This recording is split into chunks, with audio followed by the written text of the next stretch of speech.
beberapa kontroversi dari saya juga ya. Siap. Ada beberapa pertanyaan. Kebetulan ini kan teman saya di FYP saya ini kan kebanyakan akhir-akhir ini lewat itu perdebatan antara apologet Muslim sama apologet Kristen, gitu kan. Dengan adanya apologet ini kan terjadilah suatu perdebatan, dan hasil dari perdebatan itu endingnya sebenarnya tidak ada. Yang ada cuma penghujatan kan, seperti itu yang saya lihat. Nah, pertanyaan saya begini, Bang Suma. Iya. Bang Suma dari apologet Muslim ini, saya mau belajar nih ya, ya. Silakan, Bang. Apologet dari Muslim ini selalu membedah Alkitab. Iya. Dari Kristen yang membedah siapa Yesus itu, mencari semua dari ayat-ayat, mungkin mencari kelemahan-kelemahan ayatnya, pasti seperti itu kan. Nah, yang saya lihat ini ada dua sosok, Bang Suma, kawan-kawan di sini. Ada dua sosok pribadi yang sangat berbeda, yaitu Yesus dan Nabi Isa. Iya. Ya, itu sudah dilihat dari latar belakangnya aja, dari historinya, sejarahnya aja kan sudah berbeda tuh, Bang Suma, teman-teman di sini. Betul, Bang. Nah, saya mau belajar siapakah sebenarnya Nabi Isa itu yang ada di Al-Quran. Saya minim pengetahuan untuk Al-Quran ya. Kalau misalnya ada salah-salah kata dari saya ini, mungkin abang-abang di sini bisa menerjemahkan maksud saya, gitu kan. Kalau Yesus itu kan sudah jelas semuanya kan, lahir, dinubuatkan dari Nabi Yesaya akan datang seorang putra yang akan lahir di dunia kan, yang kita sebut Bang. Tuhan dengan Allah itu kan berbeda, Pak Bang ya. Sangat berbeda. Yesus datang ke manusia, Yesus datang ke dunia itu kan dia utuh manusia. Iya. Ya kan? Dan dia Tuhan. Benar, Bang. Ya, gelarnya Tuhan. Tuhan yang artinya Tuhan, guru. Dan itu sangat berbeda dengan Allah. Ya, karena dia wujudnya manusia. Nah, yang saya mau belajar di sini untuk pencerahan buat saya, apa teman-teman mungkin di bawah juga belum tahu gitu ya, Bang Juma ya, teman-teman ya. Iya. Saya mau mendengar sejarahnya Isa ini, gitu Bang Suma, tanpa Bang Suma menggeser ke Alkitab. Jadi full di ajaran Muslim aja. Mohon izin. Baik, Bang. Kalau maaf kalau ada kata-kata salah. Iya. Bang Suma. Baik. Terima kasih, ini pertanyaan dan pernyataan yang sangat menarik untuk kami sajikan kemudian. Yang pertama, ketika kami umat Islam menerima ajaran dari baginda Rasulullah Muhammad SAW berupa Al-Quran, bukan kitab lain, berupa Al-Quran. Al-Quran kemudian menginformasikan kepada kami umat Islam bagaimana tipikal umat terdahulu, pembangkangan mereka, ketaatan mereka, dan ketegaran tengkuk mereka terhadap para nabi yang diutus oleh Tuhan kepada Bani Israel. Jadi menurut Al-Quran, di antara nabi yang diutus kepada Bani Israel ada yang bernama Isa putra Maryam. Isa putra Maryam ini diberitakan kemudian kepada baginda Rasulullah Muhammad SAW setelah mengalami pembengkokan akidah, pembengkokan ajaran. Jadi ajarannya dibengkokkan kemudian oleh di mana dia diutus, tak diterima. Orang-orang di sana menolaknya kemudian. Nabi Muhammad menerima pemberitaan itu. Al-Quran menguraikan dalam surah Ali Imran, A'udzubillahi minasyaitonirrajim. Isqalatil malaikatu ya Maryam innallaha yubashshiruki bikalimatin minhu. Namanya adalah Isa, anak laki-lakinya Maryam. Malaikat Roh Kudus datang, wahai Maryam, sesungguhnya Allah menyampaikan kabar gembira kepadamu tentang sebuah kalimat, tentang sebuah perintah, tentang sebuah ketetapan darinya, yaitu seorang laki-laki bernama Isa. Dia laki-laki ini terkemuka di dunia dan juga di akhirat, dan termasuk dari sekelompok bagian orang yang didekatkan kepada Allah Subhanahu wa taala. Diterangkan kemudian kepada kami umat Islam bahwa Nabi yang datang kepada Bani Israel ini, wa yukallimuhun nas fil mahdi wa kahlan wa minas salihin. Anak ini, Nabi ini dari kecil berbicara kepada manusia dalam buaian ibunya, dan ketika kemudian dia besar, dan dia termasuk di antara orang-orang yang saleh. Nah, kemudian kejadian diceritakan oleh Al-Quran. Roh Kudus datang kepada seorang wanita bernama Maryam. Qalat Rabbi anna yakunu li walad. Ya Tuhanku, bagaimana mungkin aku mempunyai seorang anak? Walam yamsasni bashar. Sedangkan saya tidak pernah kemudian disentuh oleh seorang laki-laki manapun. Lalu Allah mengatakan apa? Kadzalikillah yakhluqu ma yasha. Demikianlah aku Tuhanmu menciptakan apa yang aku kehendaki. Idza qada amran fa innama yaqulu lahu kun fayakun. Apabila aku hendak menetapkan suatu perkara, ingin menciptakan sesuatu, aku Tuhan hanya berkata jadi, maka semuanya itu jadi. Dan kemudian Allah mengajarkan kepada utusannya yang bernama Nabi Isa itu, wa yu'allimuhumul kitaba wal hikmah wat-Taurah wal Injil. Jadi Nabi kami, Nabi Isa, nabinya umat Islam yang datang kepada Bani Israel, dibekali ajaran oleh Allah berupa kitab, hikmah, Taurat dan juga Injil. Ini masih dalam tataran ajaran agama Islam. Nah, kemudian beliau Nabi kami ini ketika datang kepada umatnya Bani Israel, dikatakan ila Bani Israel, Rasul kepada Bani Israel. Beliau Nabi kami ini kemudian bersabda, Anni kadaji'tukum bi ayatin min rabbikum. Aku telah datang di tengah-tengah kalian wahai Bani Israel dengan sebuah tanda mukjizat dari Tuhan kalian. Inni akhluqu lakum minat tin kahayati tayri fa anfukhu fihi fayakunu tayran bi iznillah. Yaitu aku membuat bagimu dari tanah berbentuk seperti burung, lalu aku meniupnya, maka ia menjadi seorang burung dengan izin Allah. Wa ubri'ul akmah wal abrasa wa uhyil mauta biiznillah. Dan aku menghidupkan orang mati atas izin Allah. Wa unabbi'ukum bima ta'kuluna wa ma tadakhirun fi buyutikum. Dan aku diberitahukan oleh Tuhanku, ya, apa yang kamu makan dan apa yang kamu simpan di rumahmu. Inna fi zalika la ayatan lakum in kuntum mu'minin. Sesungguhnya apa yang demikian itu terdapat satu tanda kebenaran kenabianku bagimu, kebenaran kerasulanku untuk kalian wahai Bani Israel, jika kalian menerimanya, jika kalian beriman.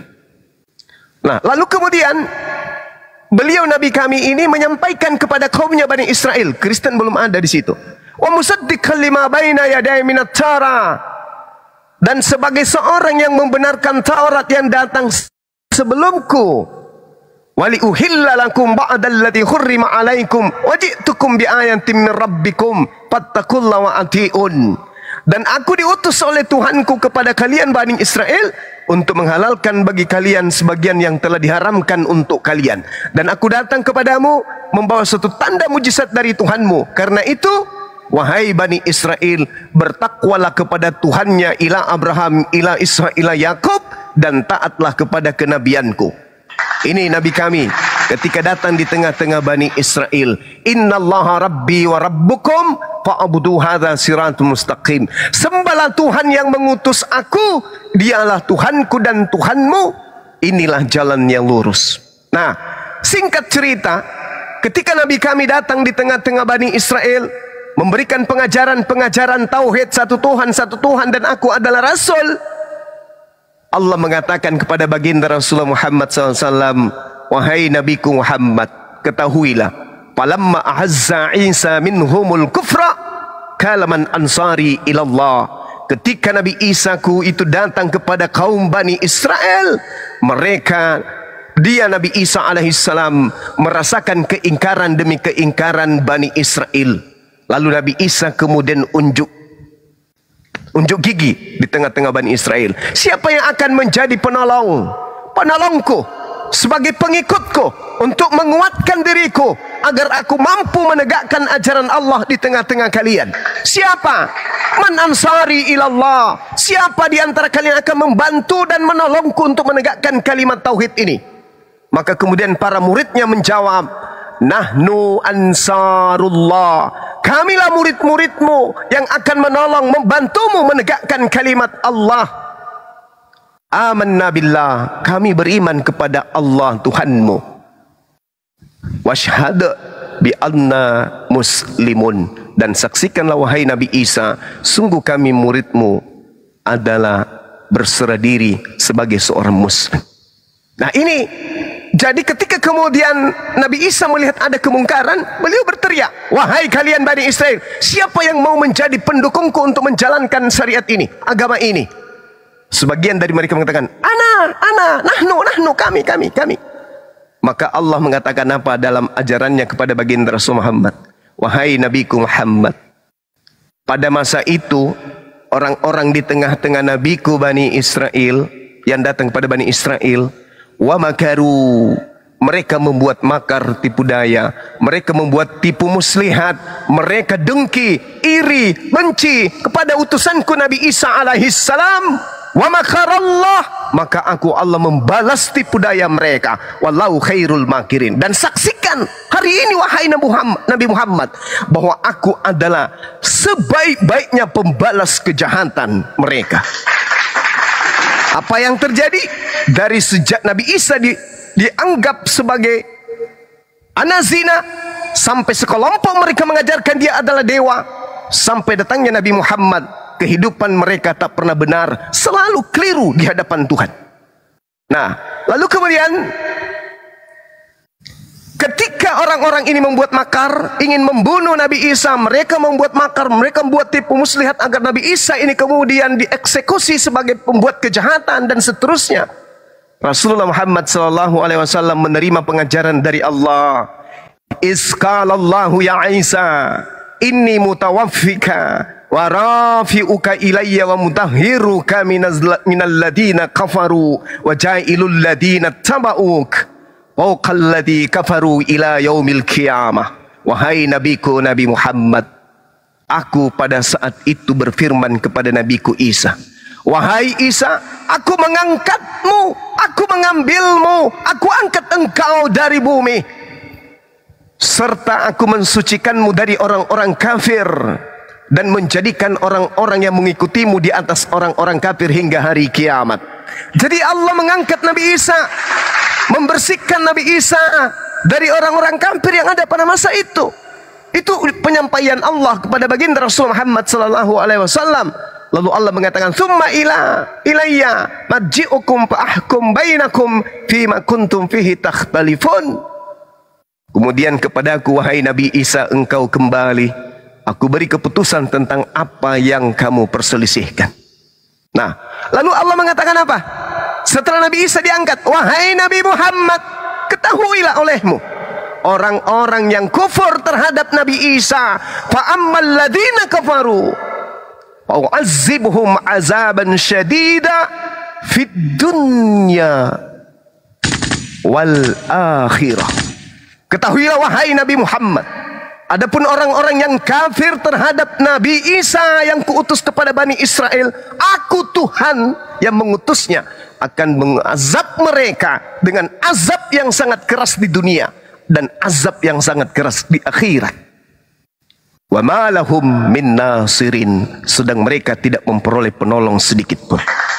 Makanya terjadi ketika Allah mengatakan, aku Allah mengazab mereka yang telah menganiaya, berencana untuk membuat makar bagi nabiku, aku azab mereka dengan azab yang pedih di dunia. Makanya saudara, begitu kita belajar apologet, bertemu dengan saudara-saudara Kristen, mohon maaf nih, di Bible dihantam oleh Yesus, di Bible Kristen dihantam oleh Elohim, di Bible dihantam oleh Paulus, di Bible dihantam oleh Lukas, di Bible Kristen ternyata bermusuhan berat dengan Biblenya itu sendiri. Inilah azab yang Allah katakan kepada Nabi Muhammad, wahai Nabiku Muhammad, fa'ammal ladina kafaru fa'u'azzibuhum azaban syadida fid dunya wal akhirah. Wahai Nabiku Muhammad, ketahuilah, orang yang menolak Nabi Isa, aku azab mereka dengan azab yang pedih, bukan di akhirat saja, tapi di dunia ini. Tengoklah mereka beragama, melakukan satu prosesi keyakinan keagamaan tidak berdasarkan atas perintah Tuhan, tapi hanya mengikuti perintah manusia. Tapi mereka tidak sadar. Kenapa? Mereka mendapatkan azab. Mereka nyata menyembah padanya manusia, tapi mereka nggak sadar. Kenapa? Mereka kena azab. Mereka tidak pernah melakukan prosesi keagamaan atas firman Tuhan yang datang kepada Nabi Musa, bahkan kepada Nabi Isa. Tapi mereka menganggap diri mereka justru adalah orang benar, justru adalah orang suci. Kenapa demikian? Aku kenakan azab kepada mereka. Apa sebabnya? Ya, karena mereka membuat makar terhadap nabiku. Mereka berencana membunuh nabiku hanya karena takut miskin, hanya karena takut kerajaannya dirampas oleh penjajah pada kala itu. Jadi, pada kesimpulannya adalah ketika berbicara Nabi Isa alaihissalam, dia adalah Nabi kami yang kami beriman kepadanya, yang diutus oleh Allah pencipta langit dan bumi kepada Bani Israel. Tapi Bani Israel menolaknya, bahkan membuatnya makar, sehingga Nabi kami pun dilantik menjadi Tuhan. Demikian, silakan. Terima kasih Abang Dah, terima kasih. Ya, sama-sama Bang. Saya suka dengarnya itu. Memang berarti kan pada intinya itu ada dua sosok pribadi antara Yesus, dua sosok pribadi yang sangat berbeda kan, antara Yesus Kristus dan Nabi Isa, yang dua tokoh yang sangat berbeda. Ini kan yang jadi perdebatan pada saat ini kan, begitu ya Bang ya? Nah, itu antara apologet Kristen sama apologet Muslim. Nah, menurut saya itu sebenarnya itu tidak perlu lagi. Saya dengar bagus ini, Abang bicara bagus tadi itu kan, dari awal sampai dia bangkit dia diangkat ke surga juga sama Allah ya kan, sama Allah untuk menyucikan dirinya untuk bangkit ke surga. Nah, pasti akan timbul lagi pertanyaan dari saya juga Bang Dah. Mohon maaf jangan tersinggung kalau saya bertanya. Bang. Kalau ada yang salah tolong saya diluruskan dan diterjemahkan aja gitu Bang. Siap. Silakan gitu. Bang. Itu perbedaan kan sangat jauh antara Nabi Isa dengan Nabi Muhammad. Nah, sebelumnya Nabi Muhammad menjadi dulu namanya namanya Muhammad ya. Nabi Muhammad istilahnya seperti namanya seperti itu. Dan pada saat dia menjadi nabi, itu pada saat kapan itu? Abang, jadi saya belajar lah gitu. Jangan bergeser ke Alkitab ya, kita semuanya fokus di Al-Quran aja seperti itu gitu. Baik. Bangsa daripada tempat di mana baginda Rasulullah Muhammad sallallahu alaihi wasallam kemudian diangkat menjadi nabi adalah merupakan keturunan dari Nabi Ibrahim alaihissalam. Makanya kemudian Al-Quran menceritakan begini. A'udzubillahi minasyaitonirrajim. Wa iz qala Ibrahimu rabbi ja'al hadha balada aminan warzuq ahlahu minats tsamarat man amana minhum billah wal yaumil akhir. Dan ingatlah ketika Nabi Ibrahim berdoa, ya Tuhanku, jadikanlah negeri Mekah ini negeri yang aman, dan berilah rezeki berupa buah-buahan kepada penduduknya, yaitu di antara mereka yang beriman kepada Allah dan hari kemudian. Lalu kemudian Allah berfirman, dan kepada orang yang kafir akan aku beri kesenangan sementara, kemudian aku akan paksa dia ke azab neraka. Itulah seburuk-buruknya tempat kembali. Wa iz yarfa'u Ibrahimul qawaid minal baiti wal Ismail. Dan ketika Nabi Ibrahim meninggikan pondasi Baitullah bersama dengan anaknya Ismail, seraya berdoa, ya Rabb, innaka antas samiul alim. Terimalah amal kami, sungguh engkau lah yang maha mendengar. Maha mengetahui. Doa Nabi Ibrahim, doa Nabi Ismail, kemudian dilanjutkan, Rabbana waj'alna muslimain laka wa min zurriyyatina ummatan muslimatan laka wa arina manasikana wa tub alaina innaka antat tawwabur rahim. Ya Tuhanku, jadikanlah aku dan anakku orang yang berserah diri kepadamu, dan anak cucu kami juga umat yang berserah diri kepadamu, dan tunjukkanlah kepada kami cara-cara melakukan ibadah kami, dan terimalah tobat kami, sungguh engkaulah yang maha penerima tobat, maha penyayang. Lalu apa kata Nabi Ibrahim? Rabbana wab'ath fihim rasulan minhum yatslu alaihim ayatik wa yu'allimuhumul kitaba wal hikmah wa yuzakkihim innaka antal azizul hakim. Ya Tuhan kami, utuslah di tengah-tengah mereka seorang rasul dari kalangan mereka sendiri yang akan membacakan kepada mereka ayat-ayat-Mu, dan yang mengajarkan kitab hikmah kepada mereka dan mensucikan mereka. Sungguh engkaulah yang maha perkasa, maha bijaksana. Jadi Allah datang kepada baginda Rasul Muhammad sallallahu alaihi wasallam melalui pewahyuan Roh Kudus. Wahai nabiku Muhammad, rasulku, nabi penutup, dulu kakekmu Nabi Ibrahim pernah berdoa kepadaku agar aku mengabulkan untuk mengutus keturunannya menjadi sosok nabi yang membersihkan kaumnya, wa yuzakkihim. Itu Allah datang melalui Roh Kudus menyampaikan itu kepada baginda. Engkau dari sejak kakekmu telah mendoakanmu. Wa may yargabu an millata Ibrahim illa man safiha nafsah. Maka pada hari ini ku sampaikan kepadamu wahai Nabi Muhammad, orang yang membenci ajaran kakekmu Ibrahim hanyalah orang yang memperbodoh dirinya.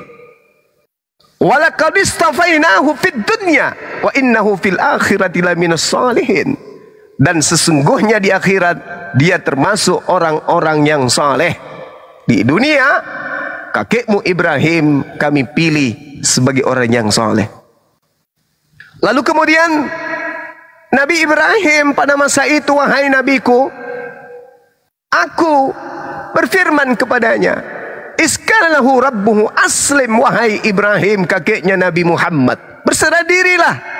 Kakekmu menjawab kemudian, aslamtu li rabbil alamin, aku ya Tuhanku berserah diri kepada Tuhan alam semesta. Nah, lalu kemudian wasabiha Ibrahimu bani wa Yaqub ya bani ya innallaha astafa lakumuddin fala tamutunna illa wa antum muslimun. Kemudian Nabi Ibrahim, kakekmu wahai nabiku, itu berucap kepada anak-anaknya. Apa kata beliau? Wahai anak-anakku, sesungguhnya Allah telah memilih agama ini untukmu, maka janganlah kamu mati kecuali dalam keadaan muslim. Ini yang kemudian diceritakan oleh Allah kepada baginda Rasulullah sallallahu alaihi wasallam. Kamu kemudian dipilih Muhammad Rasulullah, dan beliau disebut sebagai wa khataman nabiyyin. Itu diceritakan, wahai Nabi Muhammad, aku pilih engkau sebagai utusanku, dan aku memilihmu sebagai penutup para nabi. Nah, sejak kemudian baginda Rasulullah Muhammad sallallahu alaihi wasallam menerima wahyu pertama, Iqra bismi rabbikal ladzi khalaq, disitulah kemudian awalnya beliau menjadi seorang nabi. Pada saat beliau menjadi seorang nabi, Allah berfirman, wahai nabiku, kakekmu lebih dulu mendoakanmu, meminta kepadaku agar aku kemudian mengutus keturunannya menjadi nabi, dan hari ini aku menunjuk engkau sebagai nabi. Makanya dikatakan, am kuntum syuhada is hadara Yaqub al-maut is qala li banihi ma ta'buduna min ba'di qalu na'budu ilahaka wa ilaha abaika Ibrahim wa Ismail wa Ishaq ilaha wahida wa nahnu lahu muslimun. Jadi Allah menceritakan kepada Nabi Muhammad, wahai nabiku, nabi penutupku, kakekmu dulu sudah pernah berdoa kepada aku, dan kemudian mereka bertanya kepada anak-anak mereka, wahai anak-anakku, apa yang kalian sembah sepeninggalku? Anak-anak mereka kakekmu wahai Nabiku Muhammad menjawab kepada orang tua mereka, kami akan menyembah Tuhanmu, Tuhan nenek moyangmu, yaitu Tuhan yang disembah oleh Ibrahim, Ismail, dan Ishak. Siapa dia? Tuhan yang Maha Esa, dan kami seluruhnya berserah diri kepadanya. Makanya saudara, keturunan Nabi Ibrahim, dari Nabi Ismail sampai Nabi Ishak, sampai hari ini semuanya berserah diri kepada pencipta alam semesta yang Maha Suci lagi Maha Tinggi.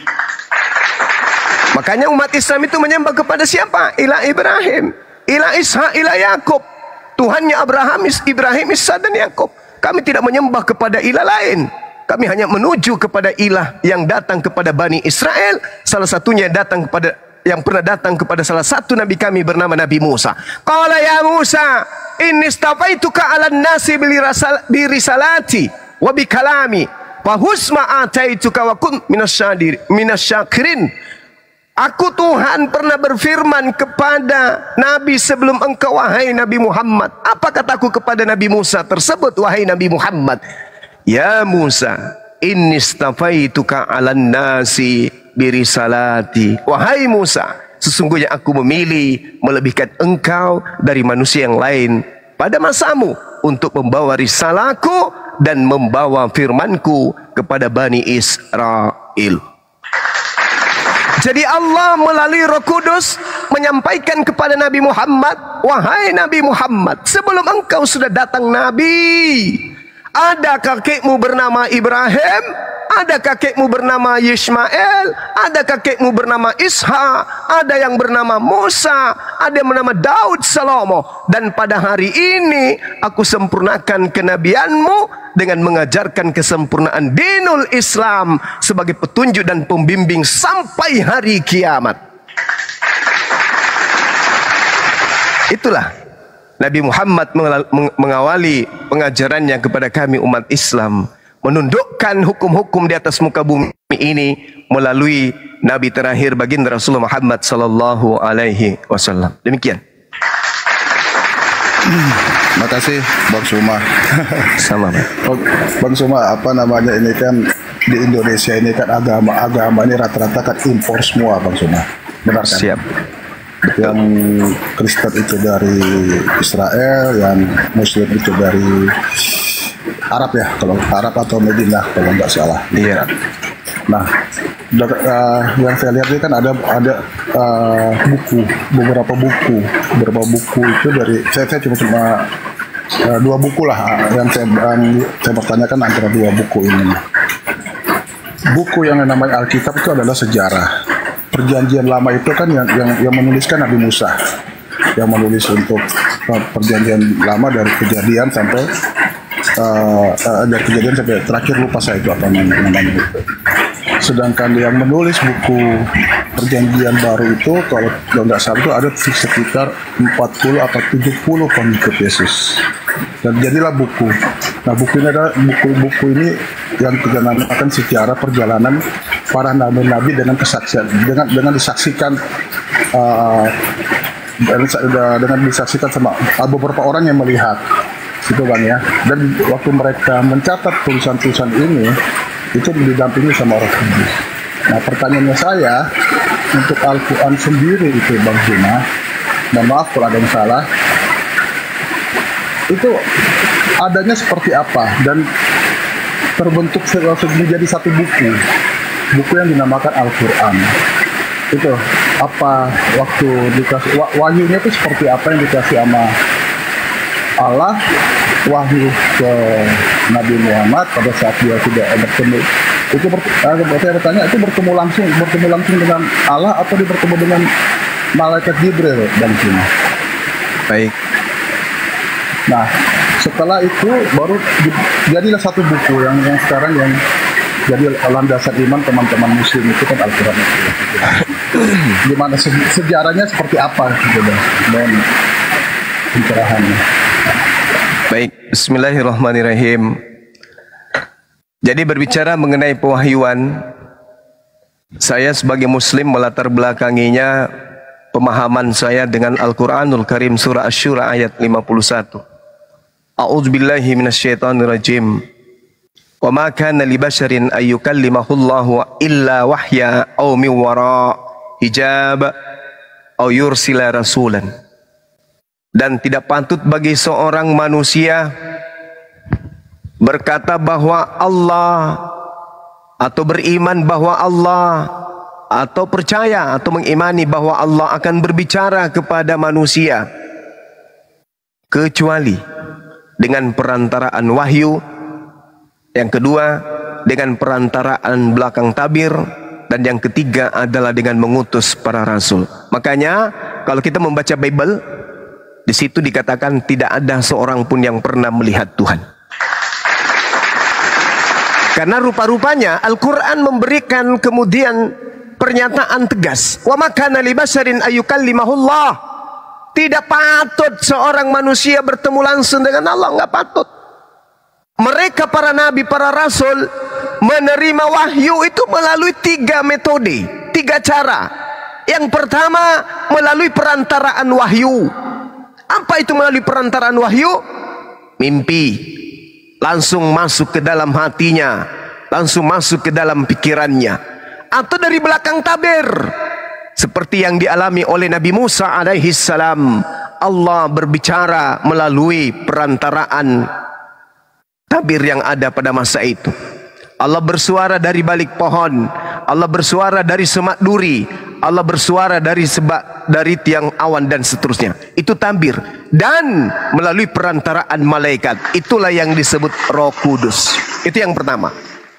Kemudian baginda Rasulullah Muhammad sallallahu alaihi wasallam menerima wahyu itu melalui Roh Kudus.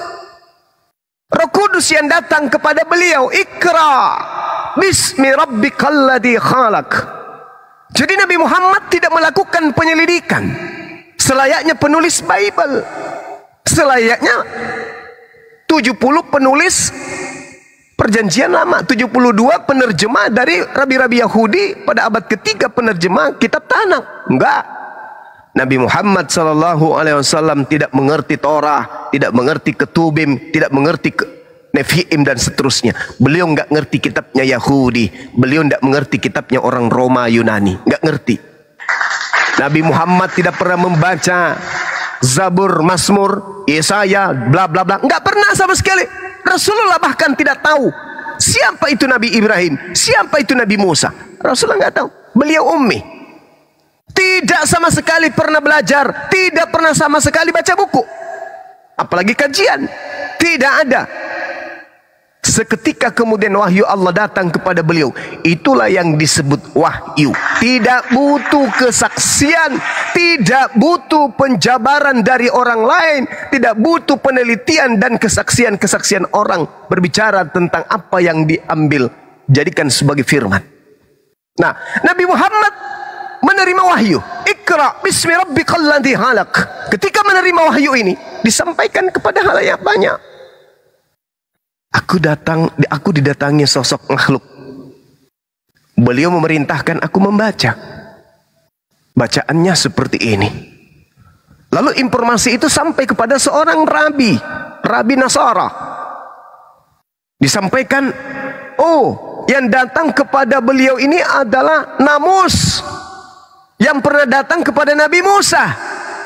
Dialah Namus, pembawa hukum.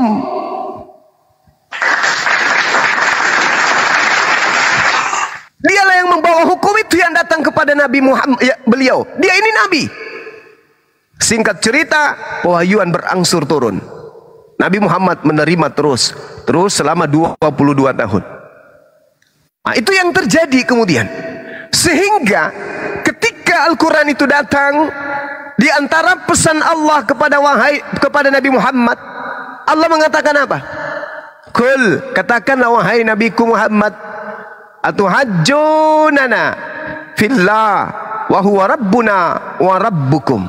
Katakan kepada mereka, apakah kamu hendak berdebat dengan kami tentang Allah, tentang pencipta langit dan bumi, padahal Allah adalah Tuhan kami dan juga adalah Tuhan kalian.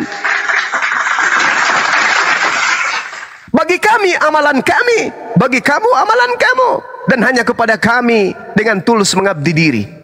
Katakan Katakan itu kepada mereka, wahai Nabi Muhammad. Katakan kepada orang Yahudi dan Nasara. Am taquluna inna Ibrahim wa Ismail wa Ishaqa wa Yaquba wal asbata kanu hudan aw nasara. Ataukah orang-orang Yahudi atau orang Nasara mereka berkata Ibrahim, Ismail, Isa, Yakub dan anak cucunya adalah penganut Yahudi dan Nasara. Kul, katakan kepada mereka, wahai nabiku, wa antum a'lamu amillah. Kamulah yang, apakah kamu yang lebih tahu atau Allah? A'lamu amillah, apakah kalian yang lebih tahu atau Allah? Dan siapakah yang lebih zalim daripada orang yang menyembunyikan kesaksian dari Allah yang ada pada mereka? Allah tidak lengah terhadap apa yang kamu kerjakan. Jadi kata Allah, engkau itu nabiku, aku sudah sampaikan kepada mereka, aku akan mengutus engkau, tapi mereka ingkar. Nah, Nabi Muhammad kemudian menerima wahyu Al-Quranul Karim. Setelah dia menerima, dia memberikan legitimasi kepada umat Islam. Huzu Al-Quran min arba'ah, min Abdullah bin Mas'ud, wa Salim, bla bla bla, dan seterusnya. Ambillah Al-Quran dari keempat sahabatku, di antaranya Abdullah bin Mas'ud, Salim, Ubay bin Ka'ab, dan seterusnya. Jadi dari Rasulullah menerima wahyu, menerima ilham, penglihatan, lalu kemudian disampaikan kepada para sahabatnya. Sahabatnya menghafalkan, sahabatnya menuliskan. Sedangkan, mohon maaf nih, ketika Anda membahas tentang Bible yang Anda sebut Alkitab, saya katakan kepada saudara, itu bukan firman Tuhan. Dan saya bisa buktikan itu. Itu bukan firman Tuhan. Itu adalah hasil pengumpulan informasi-informasi oleh orang yang tidak dikenal, yang terjadi tentang Nabi Isa alaihissalam dan kaumnya Bani Israel. Lalu buku itu disusun dalam bahasa Yunani, diberikan kepada agama di luar daripada agama Yahudi, agama Yesus, disampaikanlah kepada orang-orang Roma dan Yunani. Lahirlah agama Katolik. Jadi Nabi Muhammad, simpulkan 15 detik, Nabi Muhammad menerima wahyu dari langit melalui perantaraan Roh Kudus. Nabi Muhammad menghafalkan, Nabi Muhammad menyampaikan kepada sahabat, sahabat menghafalkan, sahabat menuliskan. Habis itu mereka sampaikan sampai di Indonesia dan kami imani. Sementara Yesus, Nabi Muhammad, dua-duanya ini adalah sumber firman. Yesus bisa menyampaikan firman untuk Bani Israel, Nabi Muhammad menyampaikan firman untuk seluruh umat manusia. Alhamdulillah, cakupan yang lebih luas ada pada diri Nabi Muhammad, tapi firman yang keluar dari mulutnya terjaga dengan rapi.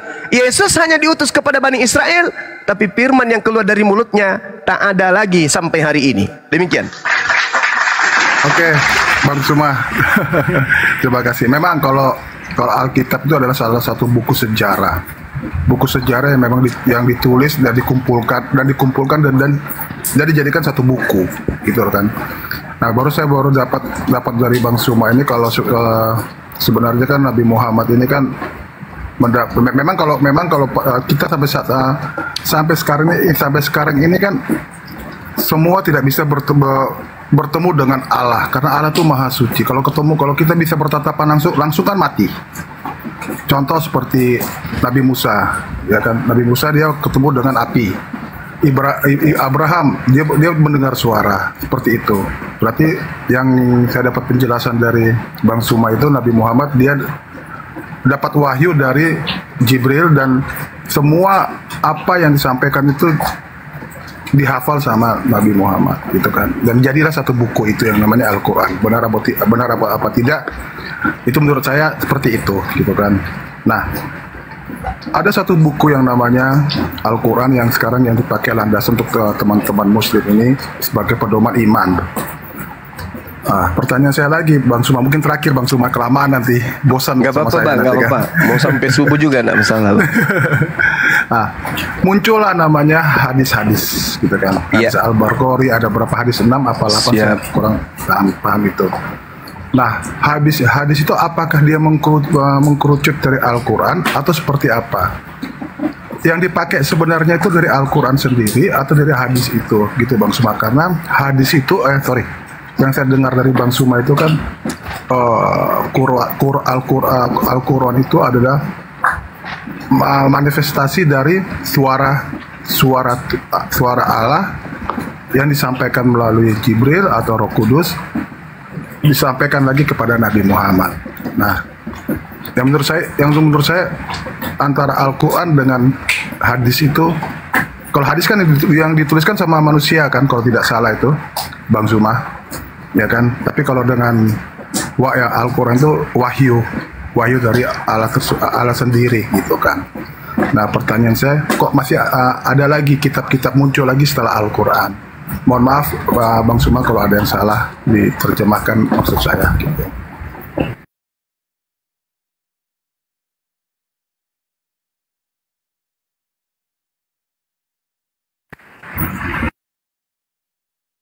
Itu aja Bang Zuma. Sorry, saya mute karena hujan di sini. Ya, baik. Pertanyaan yang sangat menarik. Allah kemudian menjelaskan kepada seluruh umat manusia. Di dalam Al-Quran Allah berfirman, A'udzubillahi minasyaitonirrajim, ma dalla sahibukum wa ma gawa. Kawanmu Nabi Muhammad tidaklah sesat dan tidak pula keliru. Wa ma yantiqu anil hawa, dan tidaklah yang diucapkan yang keluar dari mulutnya itu menurut keinginannya. In huwa illa wahyu yuha. Tidak lain yang keluar dari mulutnya adalah wahyu yang diwahyukan oleh Allah kepadanya, dan diajarkan allamahu syadidul quwa, diajarkan oleh Roh Kudus yang sangat kuat. Pertanyaannya muncul kemudian, apa hadits itu? Saya jawab, Al-Quranul Karim surah An-Nahl ayat 44. A'udzubillahi minasyaitonirrajim. Bil bayyinati waz zubur wa anzalna ilaika dzikr litubayyana lin-nasi ma nuzzila ilaihim wa la'allahum yatafakkarun. Aku Tuhan mengutus Nabi Muhammad sallallahu alaihi wasallam agar Nabi Muhammad menerangkan Al-Quran itu kepada manusia, sehingga manusia mengerti, mengetahui, memikirkan apa yang harus mereka kerjakan, agar manusia mendapatkan penjelasan, penerangan, pembimbingan, pengetahuan, aturan main, dan seterusnya, agar mereka berpikir. Jadi Allah menurunkan Al-Quran kepada Nabi Muhammad agar Nabi Muhammad menerangkan isi kandungan. Keterangan Nabi Muhammad akan cakupan isi Al-Quran, itulah yang disebut hadits. Jadi hadits ini adalah isi dari Al-Quran yang diurai oleh baginda. Karena beliau yang menerima Al-Quran, beliau yang punya tugas untuk menjelaskan isi Al-Quran. Ingat, Al-Quran adalah kalimat-kalimat Allah, kalam ilahi, yang mengerti hanyalah seorang nabi. Maka nabi inilah yang harus menjelaskan isi firman itu, dan penjelasan nabi inilah yang disebut dengan sebutan hadits. Makanya di Islam tidak boleh asal sembarang kemudian mentafsirkan ayat suci Al-Quran. Dia harus didukung oleh penjelasan Rasulullah. Penjelasan Rasulullah inilah yang disebut hadits. Misalnya, perintah salat di dalam Al-Quran. Sallu, kemudian dirikanlah salat, salatlah kalian. Perintah Allah, aqimis salat, berdirikanlah salat, tegakkan salat itu. Tapi di Al-Quran kemudian hanya mendapatkan pokok perintah. Bagaimana tata cara salat? Kata Rasulullah, sallu kama ra'aitumuni usalli. Wahai kalian, perintah salat itu kalian harus laksanakan dengan cara seperti engkau melihat aku salat. Jadi seibarat Al-Quran itu adalah bangunan, hadits itu adalah yang menguraikan bangunan itu. Ini tembok, ini dinding, ini lantai, kalau yang ini plafon, ini keramiknya, ini kamar mandinya. Itulah hadits yang menjelaskan isi Al-Quran itu sendiri.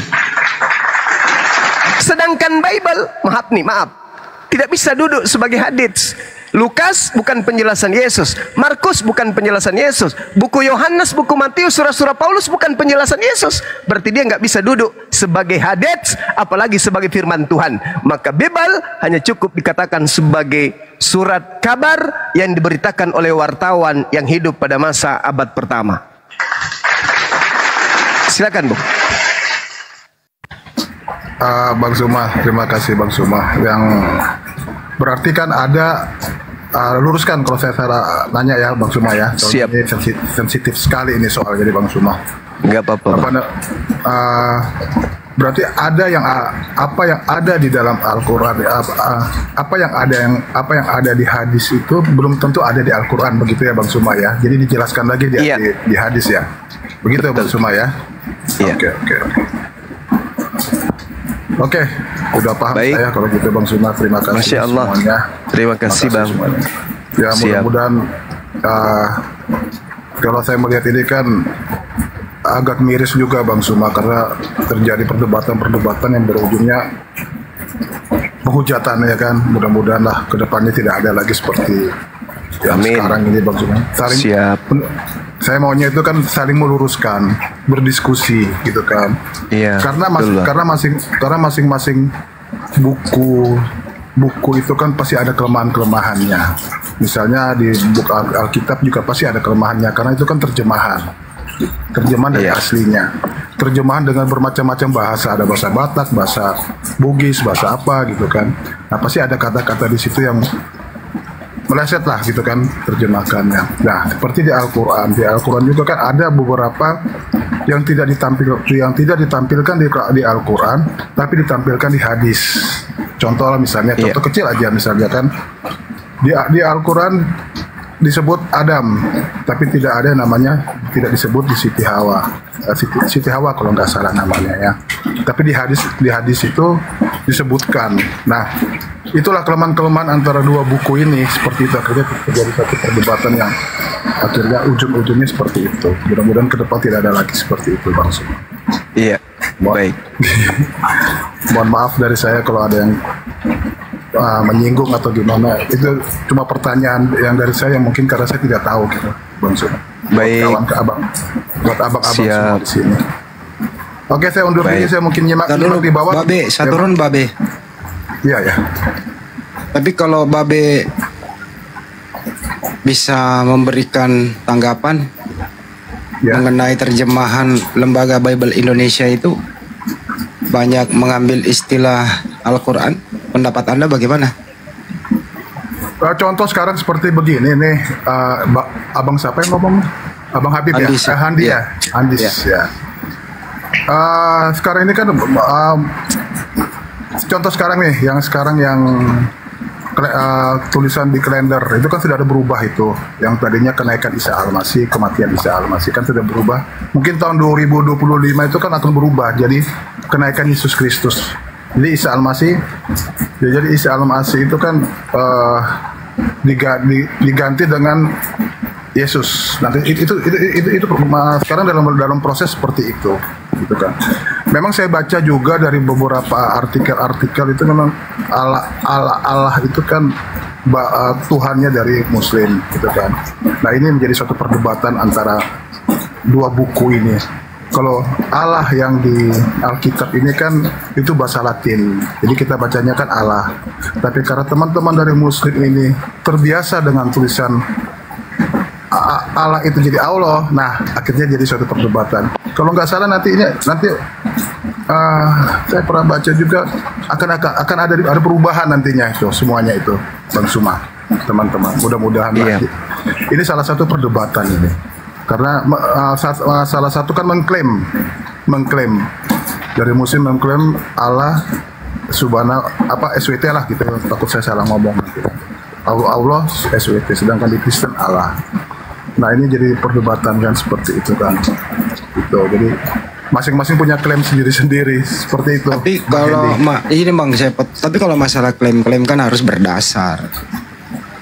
Kalau ALLAH itu kan adalah huruf Latin. Huruf Latin itu kan tidak mungkin nongol dengan sendirinya tanpa ada dasar pokoknya. Dari mana kira-kira sumbernya itu? Ya dari Al-Qur'an original Ntar dulu Bang, dari original teksnya. Karena kalau ALLAH ini mau dicari di original teks Bible nggak nemu Bang. Betul. Sampai dunia ini kiamat. Iya, betul. Jadi jangan lihat outputnya, lihat sumbernya dari mana kan begitu kalau mau bijak. Betul. Nah, itu loh. Betul. Nah, dipergunakan lagi outputnya seperti itu, salah arti pula lagi. Nama yang disembah umat Islam dijadikan sebutan. Bahkan diklaim di sana punya anak dan seterusnya. Itu sih dari saya. Terima kasih Bang. Ditanggapi aja Bang Mas. Ada yang lain mungkin? Ya, silakan dilanjut dulu Bang Andi. Ya kalau bisa sih, kalau abang sebagai seorang apa ya namanya ya,